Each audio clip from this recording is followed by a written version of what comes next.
Polsek Astana Anyar, Bandung, Jawa Barat. Selain menewaskan seorang pelaku aksi teror ini, juga menewaskan satu petugas kepolisian dan melukai sejumlah aparat yang bertugas. Ya, pemirsa, siapa kemudian pelaku dan apa motif dari serangan bom bunuh diri ini, pemirsa? Kami juga akan menampilkan fakta-fakta baru dari persidangan Ferdy Sambo yang hari ini berlangsung di Pengadilan Negeri Jakarta Selatan, dan Ferdy Sambo menjadi saksi untuk terdakwa Richard Eliezer dan kawan-kawan. Bersama saya Kianana dan Tisa Noven, inilah kabar petang untuk Anda. Aksi bom bunuh diri terjadi tadi pagi di Polsek Astana Anyar, Bandung, Jawa Barat. Selain menewaskan seorang pelaku, aksi teror ini juga menewaskan satu petugas kepolisian dan melukai sejumlah aparat yang bertugas. Aparat kepolisian sudah mengantongi identitas pelaku yang disebut terafiliasi dengan JAD, Jawa Barat. Dan berikut penjelasan Kapolri Jenderal Polisi Listio Sigit Prabowo yang menyebut pelaku sempat menjalani hukuman di LP Nusa Kambangan. Untuk mengetahui informasi selengkapnya tentang serangan bom bunuh diri yang terjadi di Polsek Astana Anyar, sudah ada rekan-rekan kami. Sidang lanjutan terdakwa Richard Eliezer, Ricky Rizal, dan Kuat Ma'ruf dalam perkara pembunuhan. Ferdy Sambo akhirnya bersaksi secara langsung mengenai latar belakang terjadinya pembunuhan Brigadir Yosua Huta Barat. Dia mengaku marah setelah berhadapan langsung dengan Brigadir Yosua yang dianggap telah melecehkan istrinya. Selanjutnya ke bawah. Ketua Majelis Hakim Wahyu Iman Santosa menilai ada sejumlah kejanggalan dalam keterangan yang diberikan Ferdy Sambo terkait latar belakang dan proses terjadinya pembunuhan Brigadir Yosua. Hakim bahkan tidak mempercayai keterangan yang diberikan Ferdy Sambo.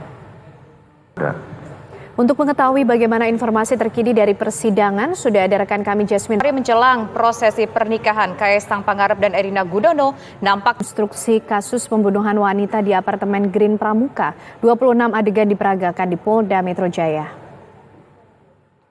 Rekonstruksi digelar di Gedung Satya H. Prabu Polda Metro Jaya. Tersangka Rudolf Tobing dihadirkan langsung. Usai pemeriksaan hingga pukul 1:45 dini hari kemarin, Ismail Bolong resmi ditetapkan sebagai tersangka dan ditahan di Rutan Mabes Polri.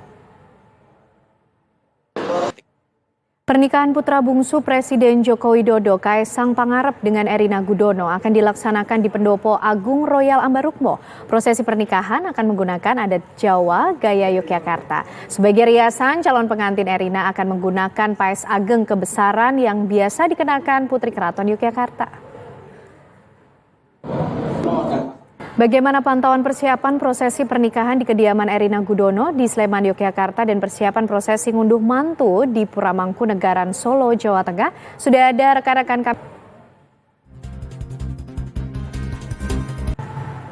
Ledakan bom bunuh diri terjadi di Polsek Astana Anyar, Kota Bandung, Jawa Barat. 2 orang tewas dalam ledakan tersebut, yaitu pelaku peledakan dan anggota polisi.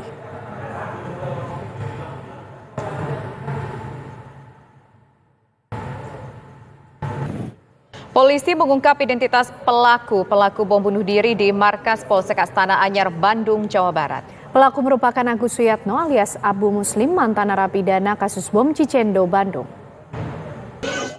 Bagaimana perkembangan terbaru insiden bom bunuh diri di Polsek Astana Anyar, Bandung? Di lokasi kejadian. Siapa dalang bom bunuh diri di Polsek Astana Anyar? Pemirsa, kita akan bahasnya dalam dialog.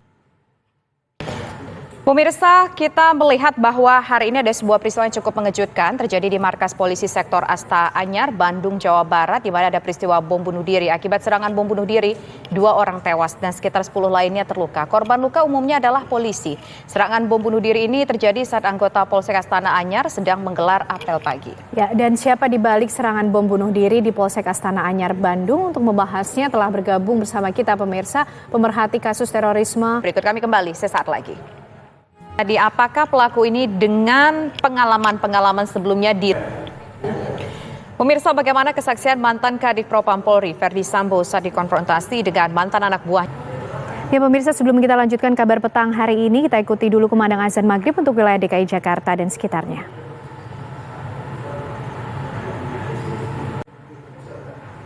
Selamat menjalankan ibadah salat maghrib pemirsa bagi Anda yang berada di wilayah DKI Jakarta dan sekitarnya. Kita lanjutkan kabar petang hari ini pemirsa. Anggota koperasi dari seluruh wilayah di Indonesia berunjuk rasa di depan kantor Kementerian Koperasi UKM. Mereka menolak koperasi diawasi oleh OJK. Mantan Kadif Propam Polri Ferdy Sambo dikonfrontasi dengan mantan anak buahnya dalam sidang pembunuhan berencana Brigadir Yosua. Sambo hadir sebagai saksi untuk terdakwa Richard Eliezer, Ricky Rizal, dan Kuat Ma'ruf. Ferdi Sambo menceritakan saat Putri Chandrawati mengaku dilecehkan oleh Yosua Huta Barat saat berada di Magelang. Hal itu disampaikan Sambo saat bersaksi untuk terdakwa Richard Eliezer, Ricky Rizal, dan Kuat Ma'ruf hari ini. Dalam kesaksiannya, Ferdi Sambo juga mengaku hanya memerintahkan Richard Eliezer untuk menghajar Yosua, bukan menembak. Richard Eliezer pun bereaksi dengan menggeleng-gelengkan kepala saat mendengar kesaksian Sambo. Apa fakta-fakta baru yang terungkap dalam sidang konfrontasi antara Richard Eliezer, Ricky Rizal, dan Kuat Ma'ruf dengan Ferdi Sambo hari ini? Kita tanyakan langsung pada rekan. Guguran Gunung Semeru menimbun puluhan rumah di Dusun Kajar Kuning, Desa Sumberwulu, Kecamatan Candipuro, Lumajang. Sebagian besar barang berharga warga hilang tertimbun material vulkanik, dan berikut laporan Goldi Gumilang dan kameramen Nur Rohman. Jelang pernikahan Kaisang Pangarep dan Erina Gudono, pemirsa, keluarga besar Presiden Joko Widodo sudah berkumpul di Solo, Jawa Tengah. Untuk mengisi waktu kebersamaan, Ibu Negara Iriana Joko Widodo mengajak anak dan cucu-cucunya keliling kota Solo naik bus tingkat Werkudara. Kita ke ajang Piala Dunia, pemirsa. Maroko menjadi satu-satunya wakil Afrika yang sukses melaju ke babak perempat final Piala Dunia 2022. Ya, menghadapi Spanyol, Achraf Hakimi menang lewat drama adu penalti. Sementara itu, pemirsa, Portugal melaju ke babak perempat final dengan meyakinkan usai menang telak atas lawannya Swiss. Informasi tadi menjadi informasi penutup kita, pemirsa, dalam kabar petang hari ini. Saya Tisa Noveni, jangan lupa untuk tetap terus memperbarui informasi Anda dengan mengakses laman tvnews.com. Ya, dan saya Anda juga pamit undur diri. Sesaat lagi, pemirsa, Apa Kabar Indonesia Malam akan hadir untuk Anda bersama dengan Caca Anissa. Terima kasih, selamat malam, sampai jumpa.